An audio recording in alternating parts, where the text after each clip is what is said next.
Mga idol, as we all know, kasunod ng pagkakakuha ng Miami Heat kay Giannis Antetokounmpo sa kanilang ginawang trade, blockbuster trade sa Milwaukee Bucks, nagka-problema nga sila sa backcourt matapos silang mawalan ng point guard. Kaya ang pinaka-priority ng team ngayon, kumuha ng bagong player sa free agency.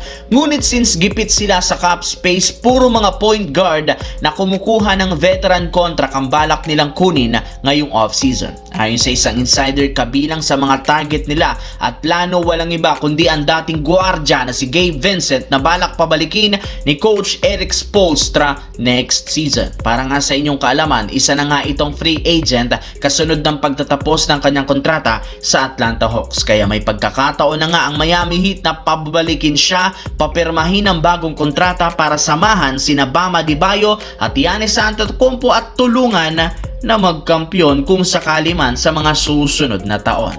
Sa kabilang banda, kinumpirma ngayong araw, hindi na nga talaga magbabalik pa si LeBron James sa Los Angeles Lakers kasunod ng pagpasok nito sa free agency bilang isang unrestricted free agent. Ibig sabihin, lilipat na nga ito ng ibang koponan makalipas ang 8 taong pananatili nito sa team.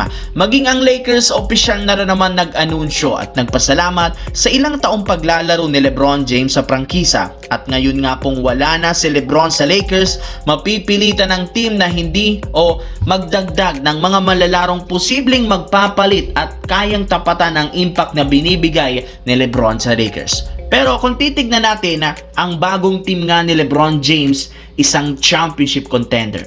At kung titignan natin ang structure ngayon, ayon sa report, balak nga ni LeBron James pumunta at magdesisyon sa isang championship contender. Isa nga dito ang Golden State Warriors, Miami Heat, Cleveland Cavaliers, Minnesota Timberwolves, Denver Nuggets, Charlotte Hornets at syempre kabilang nga dito sa mga kupunan ng Orlando Magic at marami pang teams ang tumatawag sa ngayon. As of now, championship contender ang bagong team ni LeBron James at kailangan lamang nating hintayin ang magiging desisyon nito kung ano at sino ang kanyang pipiliin.